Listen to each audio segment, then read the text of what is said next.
I just also want to now please welcome Maggie Lake, founder of Maggie Lake Media, and our moderator, Tracey Patterson, managing director at Accenture, Katrine Marc, author and journalist at Diageo, Sonja Bachus, CEO of Greater Baden Medical Services.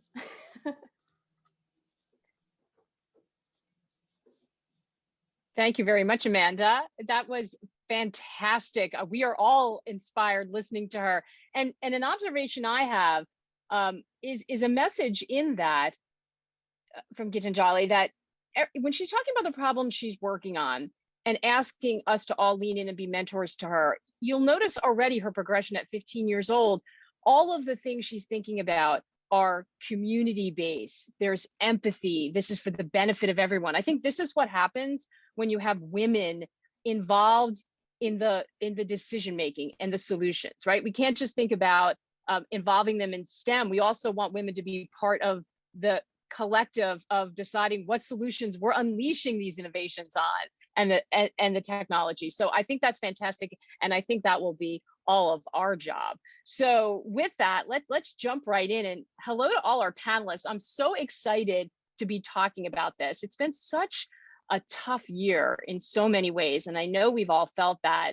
I'm actually zooming in from Florida, where I'm seeing my 83-year-old parents for the first time in 18 months. So it's been a lot, we know that, but so happy to be at a turning point and so happy to be having a conversation about how we can take everything we've learned, all of these lessons, and think about building better, building something for the future, and hearing our voices in the solutions we want to see. So Sonja, if I could kick off with you. I mean, your organization, you were the front line of what just went on. Talk to me a little bit about what you saw as the biggest change or the biggest innovation coming out of this period. Absolutely. I'm so happy to be here with such a talented group of panelists and with Ellevate. So thank you for having me. For us as healthcare providers, and I will say to you all, I am not clinical. I have lots of talented clinical folks who work with me. I'm a business leader.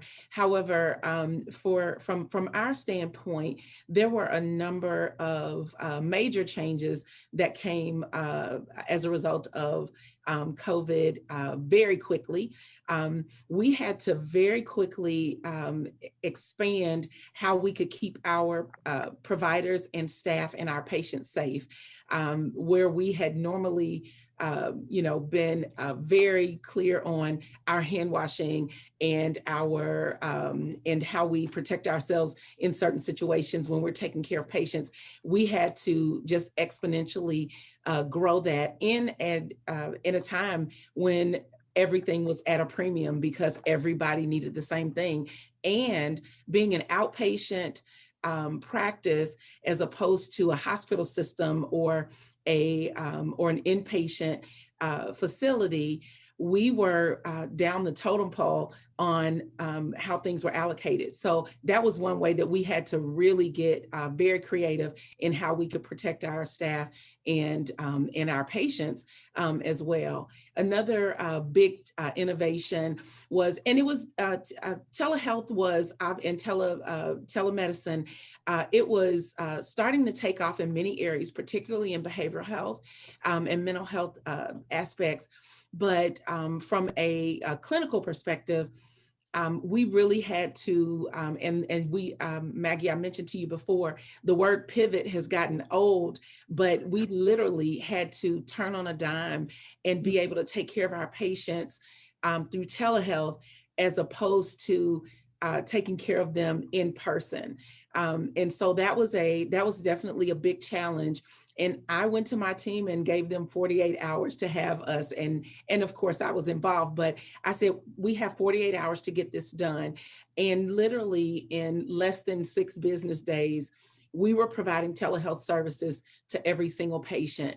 And what it opened up for us, which is something that I knew, especially as a leader who serves the underserved, whose primary reason for missing appointments is transportation, babysitting, and not having someone to watch the children or the parent.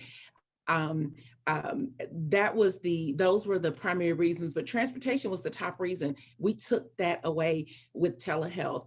And that is one area, as we've talked about, that we must continue in order to take care of people when and where they need to be taken care of, as opposed to making them come into the four walls every single time that they're seen.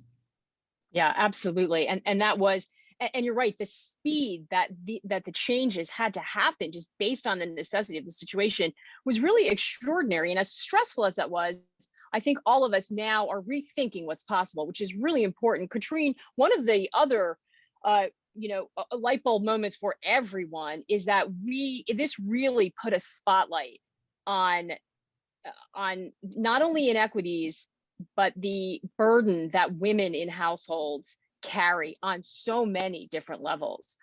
How did you respond seeing this in real time? And do you think that's changed the conversation? Yes, I do think so. I mean, this has been, I wrote a book almost 10 years ago about how sort of economics has forgotten about women and how we don't calculate the huge value of sort of women's unpaid work, and how that basically kind of distorts the whole picture we have of the economy and also all our policy responses. And I mean, I think this crisis really sort of brought it home for so many people, just how important this is. I mean, women's unpaid contributions to healthcare is 2.35% of global GDP. This is massive, and it's invisible, and it clearly sort of affects, obviously, everything that women do. And I think this crisis really brought it home how, one of the most fundamental economic questions that any society has to ask itself is, who's going to look after the children, who's going to look after the vulnerable, and how do we sort of organize this in a way that this burden is shared? But then Absolutely. I also think it's worth emphasizing that this sort of she session that, I know is a huge discussion in the US is also largely actually an American problem. We just had new figures from the UK, which shows that the COVID crisis has actually affected women's and men's employment in a very similar way. And that also obviously shows that the she session is a political choice. If you have other types of policies, if you support women better, they can sort of stay on the labor market in a way that they clearly couldn't in the US. So there's hope in that, I think, as well. Yeah, it's hope. And I think we also have to, as we are hopeful and push and be optimistic, recognize that there's still resistance. A member of Congress here in the US, a female member of Congress, was talking about childcare as infrastructure. And there was pushback immediately on social media. I think we all saw that. And Tracey, I'm really interested from a corporate perspective, because as Katrine said, she wrote this book 10 years ago. This conversation and some of these issues have been well known in the human resource area. But now, because of what just happened in technology, you had senior executives seeing this play out not only in their household, but across the Zoom cameras. And you had this sort of intimacy and immediacy into people's lives where some of the burden became really obvious to everyone, to senior executives and perhaps males who just didn't, even if they saw it in their own life, didn't make the connection of it being an organizational or a national economic issue. What did you see as this transpired? And again, what are some of the lessons you think we're pulling forward now? Yeah, I think that's a great question, and it's really across several spectrums. So first, from an innovation perspective, we have been, whether it's corporate America, nonprofits, on this truly innovative journey to change the way people work and live. But as we saw with COVID, it really accelerated the journey. So I think overall, everyone was more concerned about the caring and keeping of people. And so although we implemented Zoom technology, it was really upon our leaders to be truly human, like really understand the things that we used to keep on the back burner of work, bring that to the forefront, talk about things like mental health, talk about things like stress, and really make sure that our people feel cared for. But then the other thing that this really brought to the table, I think from an innovation standpoint, is using innovations to help large swaths of people at once, right? And really that being a leadership and corporate priority.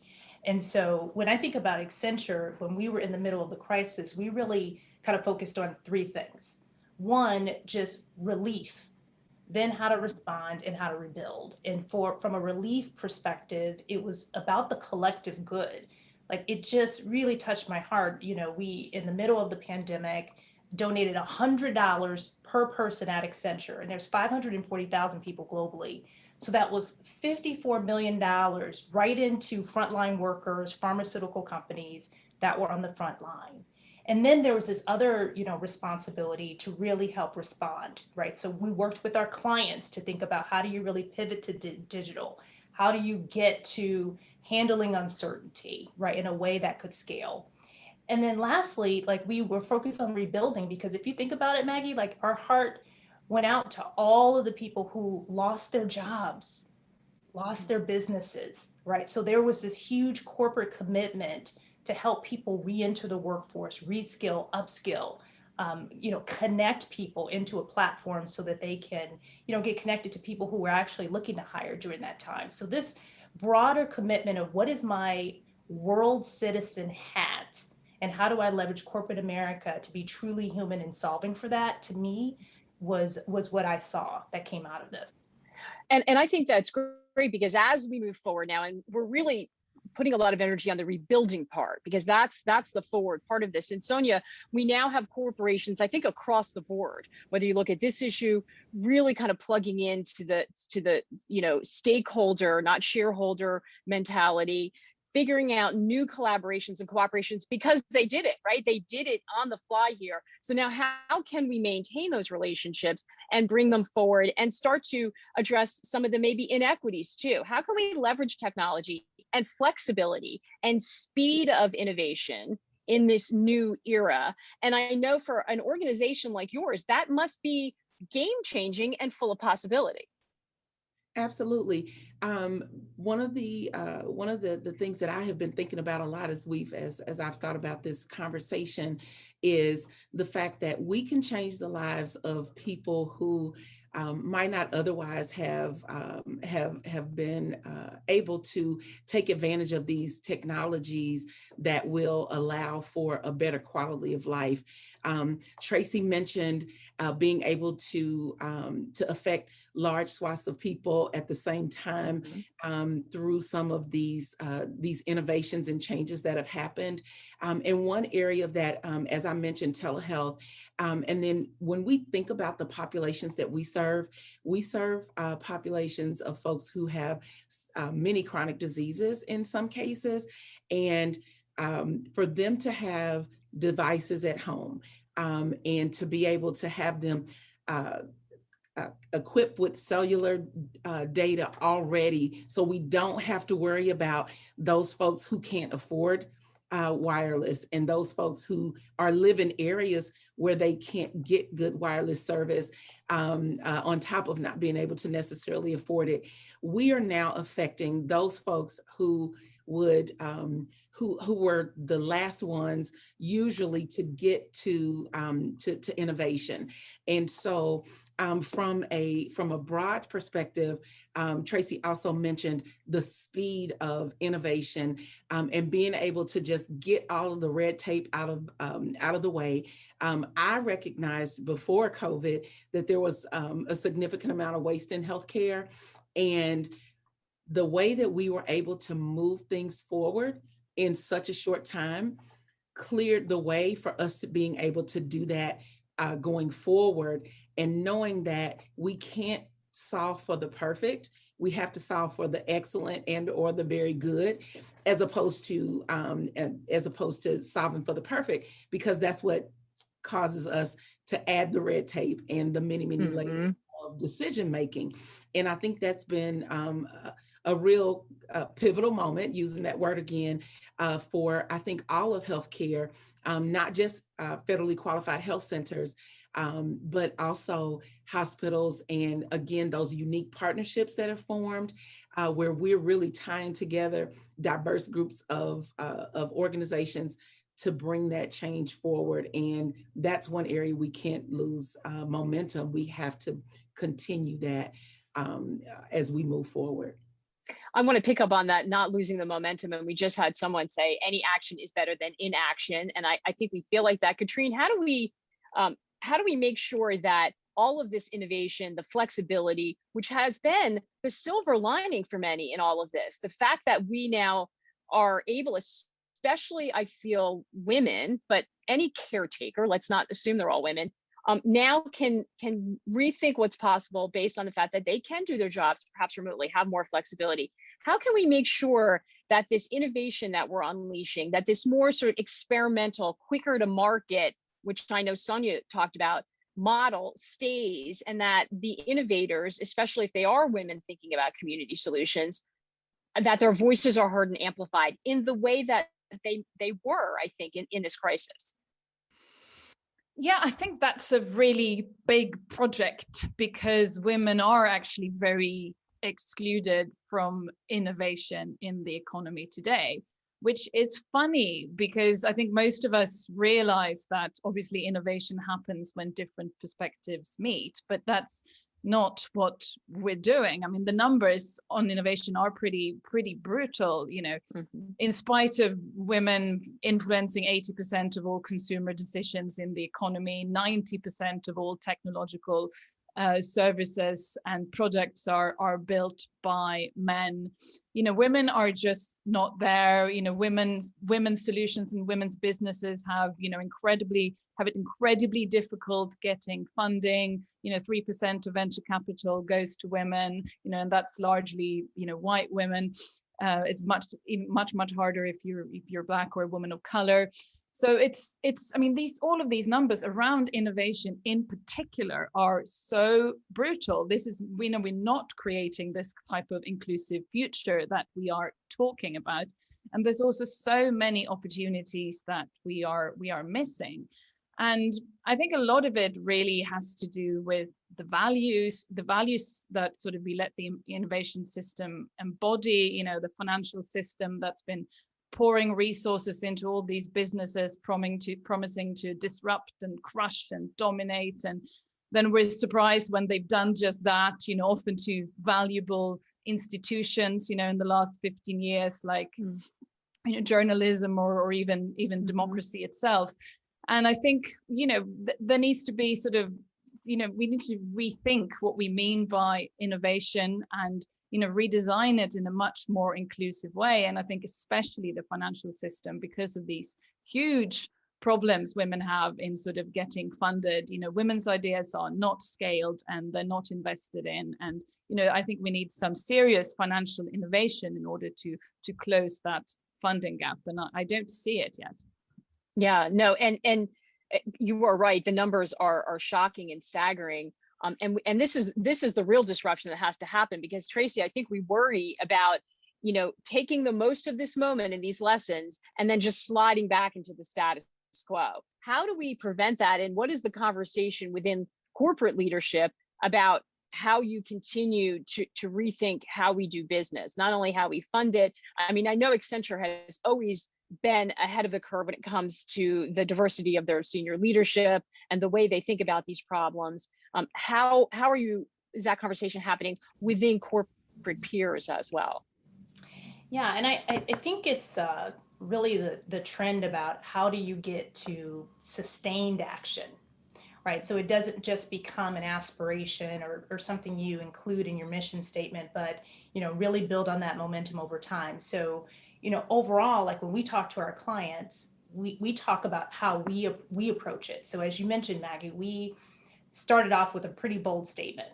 Like we wanted to have 50-50 gender parity by 2025, right? And so for most people, it just feels like a good round number. But for a company like Accenture, that means 250,000 of our workforce are women. Right. And we also wanted to dial those same types of statistics into diversity and ethnicity. And so the way corporate America can really kind of hold themselves to this is to start listening to the ideas that are incubating inside the organization and then supporting those ideas. And I'll give you one example. There's really this appetite internally that Black tech entrepreneurship doesn't get enough spotlight. And one of the reasons behind it, as Katrine was mentioning, is that it's not well funded. And so there was an idea from a managing director inside of our organization to build a Black founders investment pool, right? And so within corporate America, within Accenture, we built an investment pool of roughly $15 million to specifically invest in Black entrepreneurship so that people had access to venture capital, but also the training that goes with that, right? To keep sustainable businesses flowing. So it's ideas like that are just bubbling up from inside the organization that I would encourage everybody to start listening to, because they have their ears to the ground on what's needed, and then leverage corporate America to really buoyant it with capital. Absolutely. And I think the sharing of these ideas so that people can take them to their senior leadership, because there are people who are looking, what's working, what can we try, and how can we learn from that? Another company I was recently talking to, it's not just money as well, it's the experience. They used, the CFO used their, Verizon used their bond offering to not only to bring underwriters, diverse underwriters in earlier in the process. So they not only got the business, but had them the experience to say, I've handled a big job like this, so I can do it the next time, whether it's for Verizon or not. Really being able to use your financial muscle in many, many creative ways, I think companies are starting to just unlock. Tracey, I want to follow up and ask you this, but Sonja, it'd be great if you responded. We have a question, and I'm going to get to them a little early because we've got some good ones coming in. We have a question from an audience member saying, can talk about change all we want, but what can I do when leadership or employee is not willing to update to cope with the changes due to the pandemic? So how do we handle this tough conversation? Yeah, and I think it's really, it's a conversation that I feel like employees cannot tackle on their own, right? Like it has to be a systemic kind of cultural change that's driven from the leadership, the board, wrapped around people inside of the organization to tackle, right? So I'll give whoever asked that question an example of how you could deal with that. We, as an organization, have people inside of our company who, really needed help identifying what racism looked like, also what true inclusion looked like. And so instead of tackling that by themselves, we built a training program, and we actually did this in partnership with Ellen McGirth, who kind of works with Fortune magazine. She has the Race Ahead feature, and we taught people around the organization on how to identify racism, how to speak up about it, what to do about it, right? And 95% of our employees in the US have now taken that training. We're hoping to be at 100% by end of year. But it's that kind of thing where it's not just a person trying to tackle that, it's the organization wrapping their arms around the problem and looking for solutions that truly educate and then help to move the ball forward. Yeah, Sonja, I know this is your wheelhouse as well, because I think this is the important thing. It has to be organizational change. It has to be culture change, and that can be hard. Absolutely. One of my first responsibilities as I came to this organization a couple of years ago was to really move the culture forward. And with all the work that we had done, I think COVID put a brand new spin on everything that we were doing. And so from that standpoint, we made a commitment to what we call love leadership. We use the word in the organization freely. And I jokingly say to my HR team all the time, I use the word love, be prepared for whatever comes with that. But we were able to use that really to drive change. We have made amazing strides in our organization. We made amazing strides from a people, financial, and clinical standpoint, and we held together.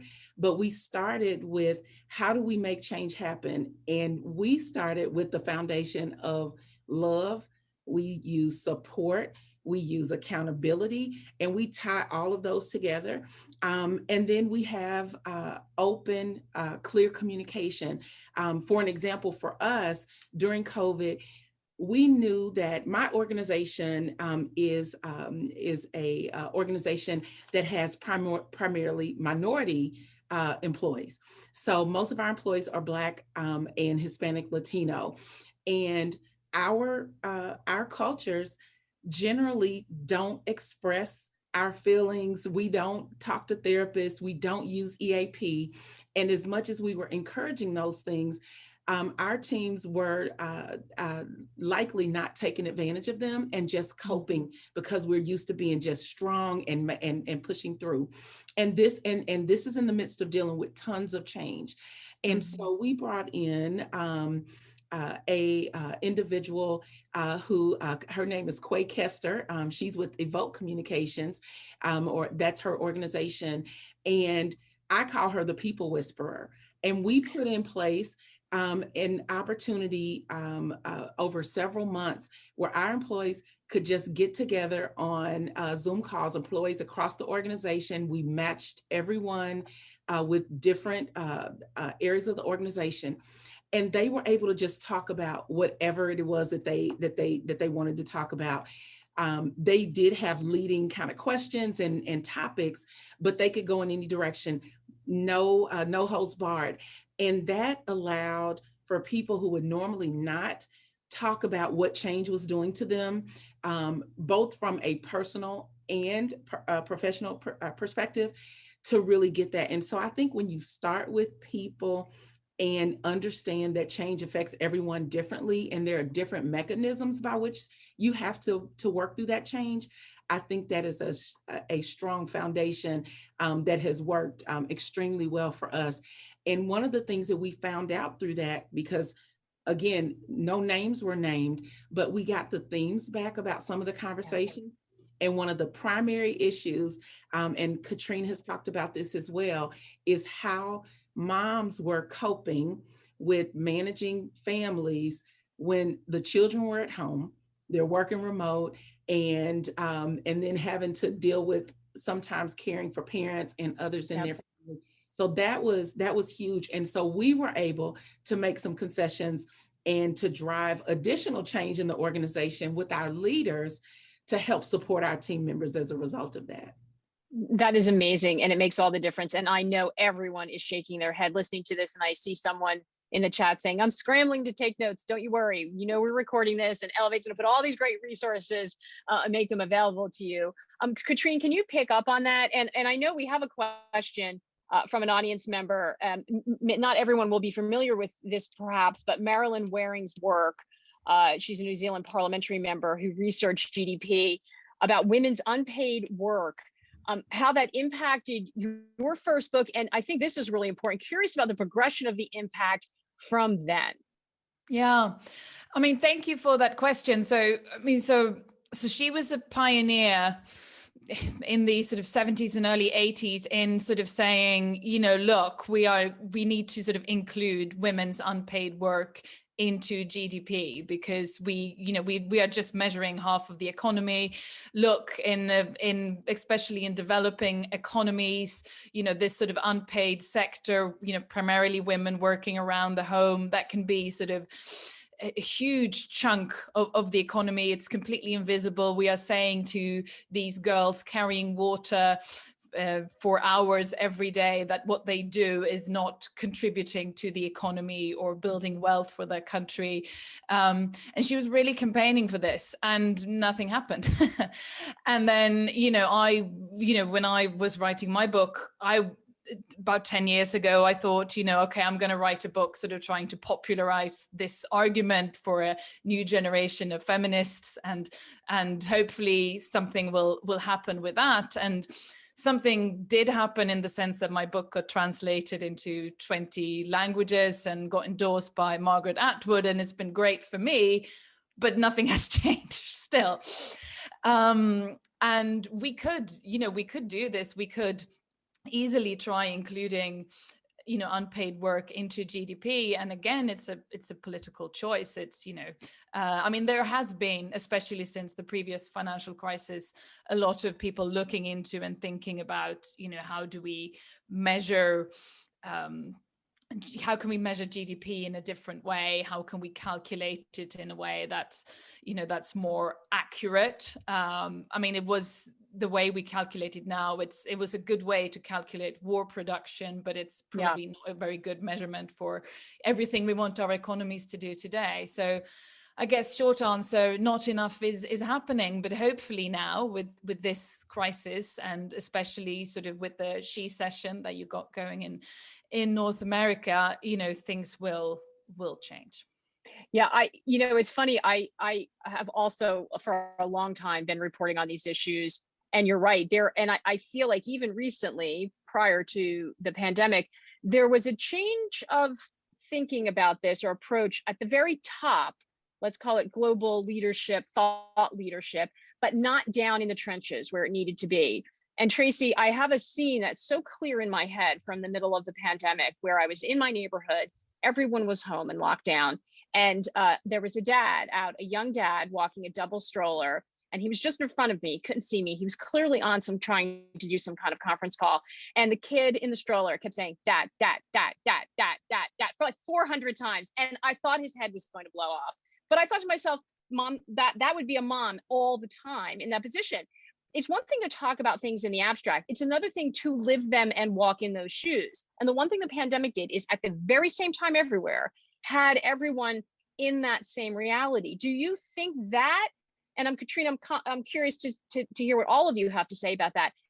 Do you think that was a game changer or just a moment? Like, did the fact that all of these people, and by the way, some women, I heard a woman who is the breadwinner, the traveler in the family, say to me, oh my gosh, the scheduling, like listening to it from the other room. I mean, she just also didn't appreciate what the stay-at-home spouse was going through doing that.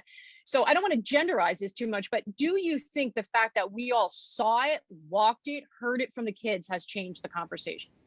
I think so. I think it was a huge wake-up call.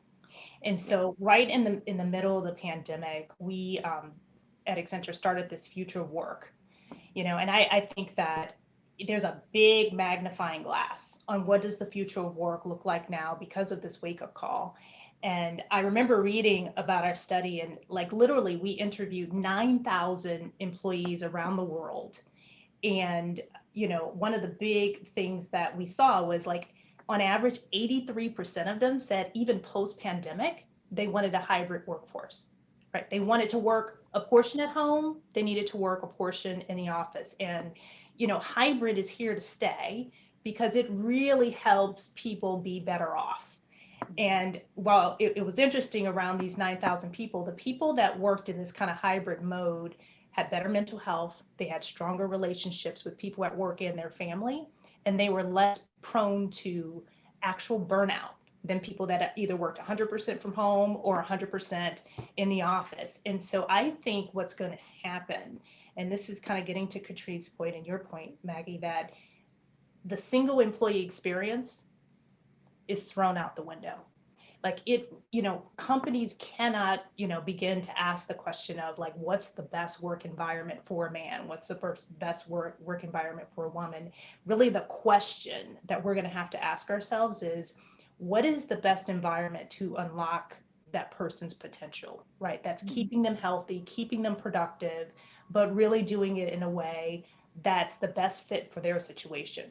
So there's going to be a ton of work to really define the future of work, and it has to be truly human, and it won't be one mode or the other. Absolutely. Sonja, we heard at the very beginning the importance, and I love that we're getting all that wisdom dropped on us from a 15-year-old. I mean, it's going to take me a while and go back and listen to her to really absorb so much of what she said. But her, and as a mother of a daughter, her insistence on experimentation, brainstorming. I mean, this is what scientists bring to the conversation. It's why we need to have more women in that field, and something that I think sometimes is a hurdle. Failure, right? It's just sort of Google, kill it, it doesn't work, try it again. You had to do that on the front line in real time. Have you changed your approach to how you're willing to experiment or the risks that you're willing to take? And how did you make that pivot? To use a word that you don't like, but we're gonna today. So for me personally, I've always been kind of that strategic risk taker, and have really pushed my teams over the years to get to that point with me. But even for me, I had to one of the big risks that I had, and I don't, not necessarily a risk, but I took the risk of having to realize that I could not be in the middle of every single decision. I could not be the final decision maker. And I had to let go of some things and allow my teams to go. And I was very pleasantly amazed and a little bit heartbroken that they could do so much without me in the middle of it. But from a risk-taking perspective, we had to be ready to go. I mean, if the CDC said something, we had to say, how can we translate this into our organization in less than 24 hours, and into our work? Because again, it was all about the safety of our staff and our patients. And so I actually saw COVID take some of our more conservative folks to really where I have been for a long time. And so we have continued as we have, evolved, and we're coming to whatever this new now or new normal is. Now I'm getting more of the suggestions from the front line all the way across to our executive team on how we can do things differently, still be, clinically sound, and still be safe, but how we can do some things differently in order to make things work. So I am just honestly daily amazed and thrilled, and open to all of those ideas. And I think as for the long term, it's going to make our organization even more than what we thought it could be. And I think that's happening across the board, because leaders, we just don't have a choice to not listen and to not be ready to take those risks, even around changing the business of healthcare. We've always thought of healthcare as right there in person, a patient being seen in the office, a call center call being taken in a physical call center. Maggie, I shared with you one of the risks that we took was we had to move our call center to remote work. That's not new, but it's new for federally qualified health centers. It's not new for large organizations, but it's new for us. And we were able to build a new business in the space that they had sat in. And we were able to bring them to fully remote, as many call centers across the world are already. So it's been great, and I'm loving what my team is doing. Absolutely. And you mentioned listening. I mean, this is what you're talking about in real time, Sonja. I know you're not going to take credit for it, is the dividend from inclusive leadership, of listening to your people, of being open to ideas. So that comes, it's circular, but it's from the top down. And I know that you've been working hard at that, and digging deep to do that. Katrine, I think this is a great question for you, and really pivots off the healthcare thing. As soon as we go down that, it's a great industry to look at, because the minute we get down there, Sonja can do everything she can in her organization, but she is impacted and bound by the sort of, industry and politics that go around that. So we have a question from the audience, from Sarah. How are we going to get laws passed that support the sort of ideas we're talking about, when some in political leadership have no interest in people or in these types of issues? We hear from Tracey, corporations, and I hear it all the time in the work I do, are pushing hard. They're for a lot of this change. They want the best talent. They want to innovate, but there's kind of a different conversation going on when it comes to political leadership. Sorry, was that for me? Yes, it was. Oh, okay. So I don't think I'm the right person to sort of comment on political leadership in the US or what's going on there, because I'm, very much. Well, I think it's anywhere though, isn't it? I mean, I think that corporations are stepping in, but this is societal change, and it's going to be difficult. Yes. I started off by saying that, for example, the She session is, the numbers when they're now coming in, for example, here from the UK, showing that actually men's employment was sort of, men's jobs were more hurt. than women's jobs. So the opposite of a she session, really. I think that really brings home this point that this is a political choice. You know, care is infrastructure, and if you do more to sort of support women to stay on the formal labor market, then you will be rewarded with sort of higher female employment numbers, and those women will pay tax. And that infrastructure is great in the way that it's, unlike other types of infrastructure, it pays for itself, because if you put in place that sort of care infrastructure, women will stay on the formal labor market, and you will get tax revenue from that. So you need the initial investment, but then it does pay for itself. So I do think, we need to have these, just state the case, and hopefully this crisis brings it home. And that experience also that, Tracey was talking about, how, people in corporate lived it in a different way and saw it, and hopefully that will bring about the change. Yeah, and presenting data and presenting these sort of real instances, and Katrine has so many of them, not only in her books, but in the article she shared with me, one from the Guardian, about just how what happens when you don't listen to women's innovations and ideas and don't include them in the participation, in the conversation, what's left off the table, and we could have been so much further along on progress on so many levels. And sometimes in this case, it was a great example of luggage, but it helps kind of crystallize around that issue of making sure that you have seats at the table for everyone to be talking about this. Tracey, we have a question from the audience, and that is, what questions can you ask your team to uncover the truth about the best environments? Oops, wait, I've got to go up now, moving down. Sorry, let me do that. Okay, the best environments to try to unlock potential and put into affect some of the things we're talking about. So how do you know? How can you find out what's really going on? Yeah, I love that question. And so I will answer it kind of personally, because I have a team of about 4,000 people globally, and some of them in really hard hit areas of COVID, South America, India, obviously around the US. And one of the simple questions that I asked is how are you? Like this whole aspect of just checking in with people and not allowing them to just say, I'm fine, right? But also checking in to say, well, what, how can I be of help to you? And so you will be surprised at what people say. I'll never forget it. Probably one of the most impactful things during the pandemic for me was, my team in India they were experiencing personal loss. They were experiencing, loss of their colleagues, and the business was red hot. So they were having to almost put on a mask, come to work every day and do their job. But one of the things they really wanted was this virtual community to share, right? And so, my leadership team, we actually got on a call, talked about the emotion of what was going on.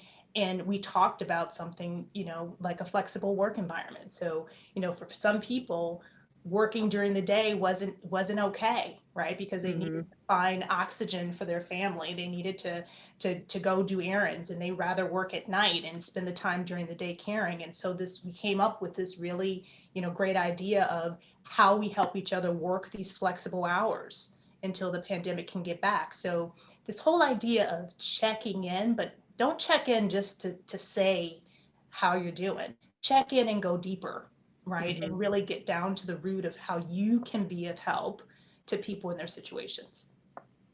Sonja, we have another question, and I love this one. When you're experimenting and taking risks, not everything will work. What are your tips for dealing with that failure and not getting beaten down and discouraged? How do you know when to give up because the risk failed, or when to keep pushing through? That's a great question. I saw that in the Q&A chat box. And one of the things that we have learned to do is to check in early and often along the process of taking the risk, placing a new process in place. And we, again, as I've talked about before, we've created an environment where anybody can come forward. The CEO's coattail or dress tail, in my case, can get pulled just as quickly as anyone else's. And so we check in early and often. We ask for the feedback, and we give the freedom for the failure to happen. And I am very failure adverse, and I've had to mesh that and help my teams mesh that with being risk averse. And it's an interesting combination to get there. It took me a long time. But we have put in a process by which we check in frequently. We have a no blame culture, and again, as we've changed the culture of the organization, it's been tough even getting that embedded in the entire organization. It was easy at the executive level, but getting it all the way to the front line was really tough, and getting the trust there has been tough. But everybody in our organization has full carte blanche to raise their hand and say, this is not working, we need to make a change. And to give you a concrete example, we initially started off doing our telehealth visits on Zoom.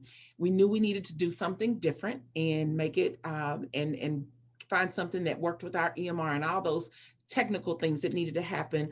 We selected a company, and we have worked with them. And we've started having some issues. And I said, listen, I know we spent money on this and we don't have money to throw away. But if it's causing the providers who have to take care of our patients this much angst, let's scrap it and start over. We'll go back to Zoom. We'll select something new.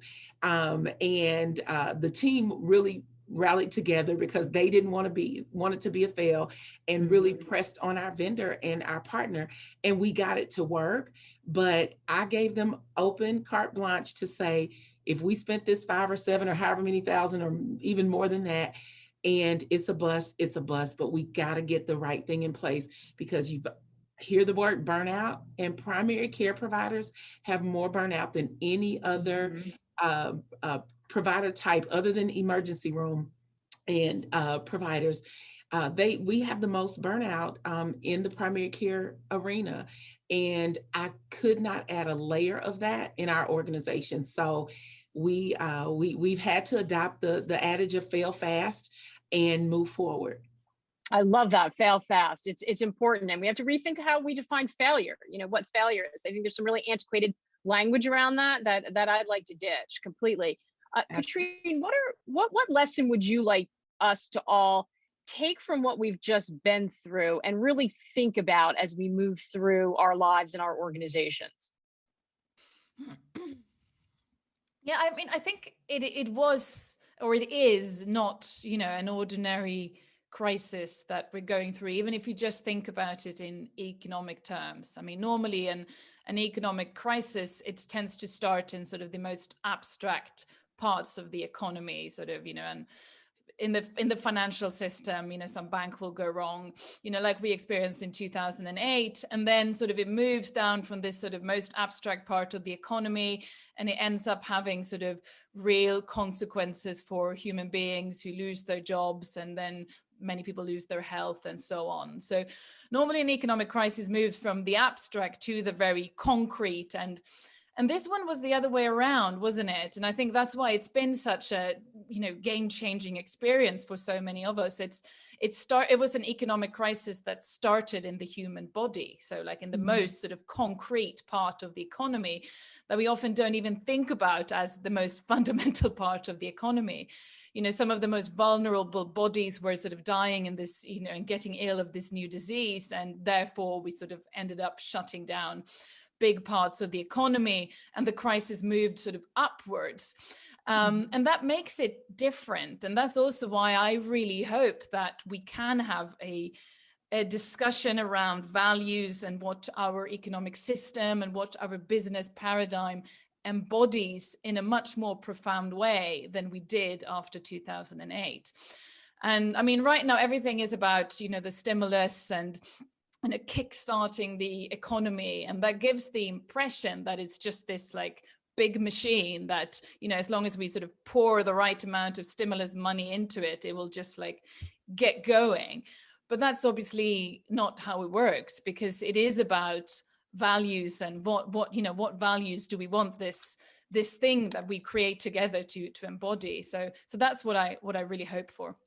Yeah, I think so much of us feel that we don't want to just restart what we were doing before. We want something different. We want to take this opportunity and at least, benefit from the horrible tragedy, use that to come out of it better, if nothing else. Tracey, what do you think is going to be prioritized as we move forward, and what won't matter as much? Great question. So I have this quote that I love from Oprah Winfrey that I think I'd like to share, which capitalizes on this. It's, I come as one, I think as 10,000, right? So this whole idea of something beyond self, right? And really thinking about how you as a person can help set the example for lots of people around you. And I think what will stick for corporate America, at least, is this whole idea of being net better off. We really think about caring for the whole person as we drive innovation. So it's got to be about people and their emotional and physical well-being, right? It's got to be relational. People need to feel like they belong in an inclusive environment. We have to have better financials, whether it be rewards or bonuses that are commensurate with the time that we're in right now, and we're still in the middle of a crisis. And then we also need to care for people and make sure that they're employable, right? That they've got the right skills to be successful with where the next layer of our generation is going. And people need to feel like they have purpose and are connecting into the work that they do. So this whole idea of these 6 dimensions coming together and using innovation to drive that, I think could be big. I'm going to ask Sonja and Katrine this next question, because it comes up, I think, in many different conversations, but very relevant here. I'm listening to all of you, and you've done such amazing work in this. How do we help everyone who's listening in this audience tap into their power to participate in this change? How do we get past the bystander? Because there isn't a person who's working or who's listening that doesn't have a role to play, but they may not realize it. They may think, oh, I'm just a cog in the wheel of this humongous organization. What can I do? Sonja, how do you think that you might approach that? Or, how have you tried to sort of empower the people that work for you? Number one is to give the voice and give the permission for the voice. That's part of it.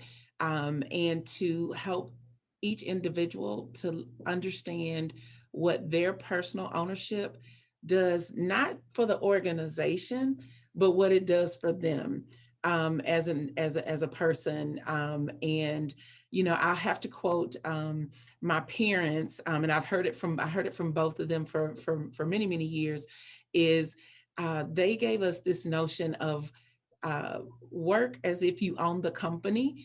One day you will, or you'll run it. Or your voice will be heard.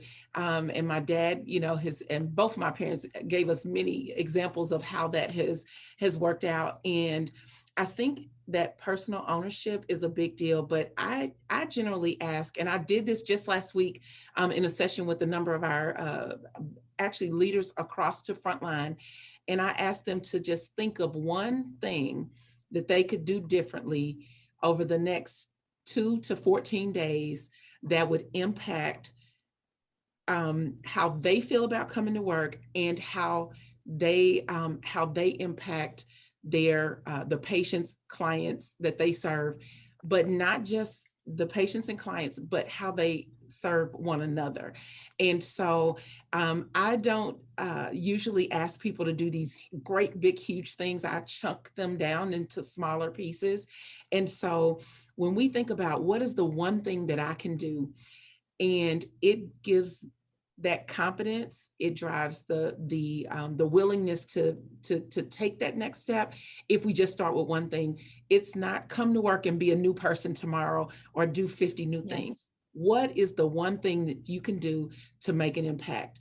And that, again, it brings a level of confidence and a new kind of re-energized spirit, even sometimes, to the individual's work. And I have seen that if you do that one thing, then it drives you to do that next thing and to think differently about the thing after that. And so I say start with the one thing, and that can make an impact even on one life. And in our business, in healthcare, making an impact on one life, especially, and I think about it because we're very holistic and we treat lots of families. If you impact mom, or the woman in the family, she is going to impact dad, parents, children, cousins, and everyone else, because the woman is the epicenter. And I think that is critical to how we change not just what's happening in our organizations, but really our community at large. Absolutely. And Katrine, I also think in the business that we're in, information is incredibly powerful. I mean, sharing the information, getting the statistics out. Every time you talk about the amount of money and also financial literacy, by the way, like, let's not ignore the money part, it's so important. And whenever you talk about those statistics, people can't quite believe it. Numbers and information have the power to change a conversation. Yes. It's always, you should always try to kind of translate things into sort of the language that the most people take seriously. And, numbers is, it's a way of doing that. And also, I think also people don't really picture that it could be quite so bad as it is, especially when it comes to women and innovation.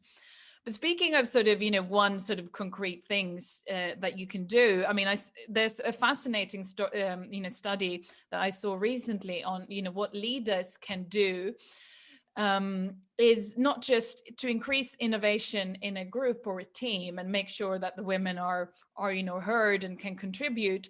So it's not just about obviously thinking about things like that the women should be able to speak up as much as the men do in a group, but it was the leaders that publicly showed that they were willing to change direction based on feedback from a woman that really created that sort of inclusive innovation within the group. And that really stuck with me, because I think, it's quite concrete. It's sort of, it really matters if you're a leader on sort of any level, and sort of show that you not just sort of listen to women, but you're actually willing to sort of publicly show that you are willing to change direction. I found that interesting.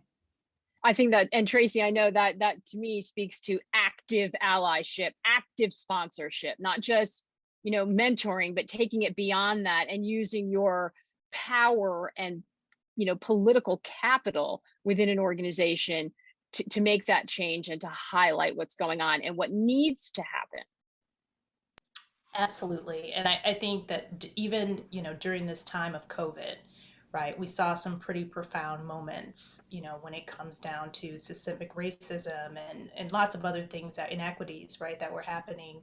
And I think the power of your voice, coupled with what you're willing to do and a plan, are the three things that need to line up to create change. And I would just share that, really looking inside of yourself to understand what your gift is, and then using that gift to help others is the way you amplify bringing up other women in your organization, right, to be successful, providing, like you're saying, your political capital to create new opportunities for people. And that is what we need. We need more sponsors, and we need more mentors. But sponsorship is what really moves the needle in terms of creating opportunity. And I've seen it firsthand, like, this works. Like, I remember when we stepped out on faith and said we were going to release our numbers to the street, at one point in time, we were at 9% African American, Hispanic American representation in our leadership ranks. We've moved that needle 60%, right, in a year because of sponsorship, because literally people have invested, being willing to invest your reputation on someone else is a big statement. So I encourage everyone, if you take one thing away from today, use your gifts to empower others and lift as you rise. Lift as you rise. I don't think we can end that with a better phrase or better sentiment to take away. And really, I think for everyone to understand that they have power, even if you don't know what it looks like. This is where, groups like this and organizations like this and mentors within your a company or organization. And if you're not in a company, this is in your community can help you identify what your gift is and what your power is, because you have it. You just have to maybe sometimes have some vocabulary to put around it. But we need to all activate that and sort of own that if we're going to make sure that we don't slide backwards. But this has been a fantastic, inspirational conversation. Thank you, Tracey, Sonja, and Katrine. And let's keep pushing. Let's keep swinging for the fences. Appreciate it. Back to you. Thank you, Maggie.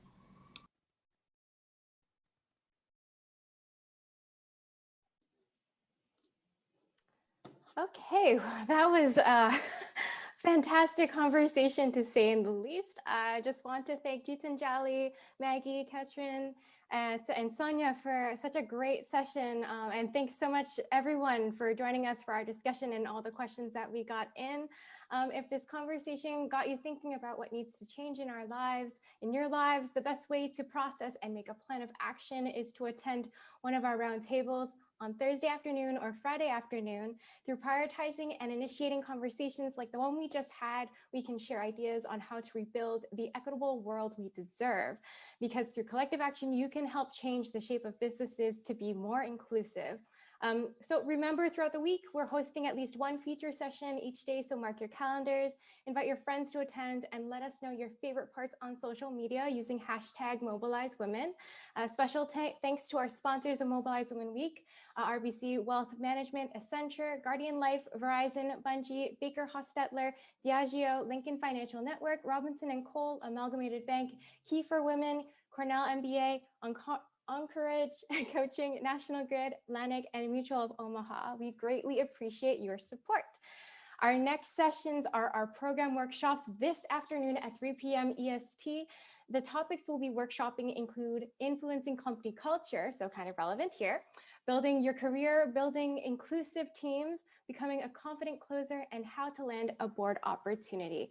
We can post the link in the chat for you. And thank you again for attending, engaging, and taking the step to rebuild the equitable world we deserve. Hope to see you at another session this week.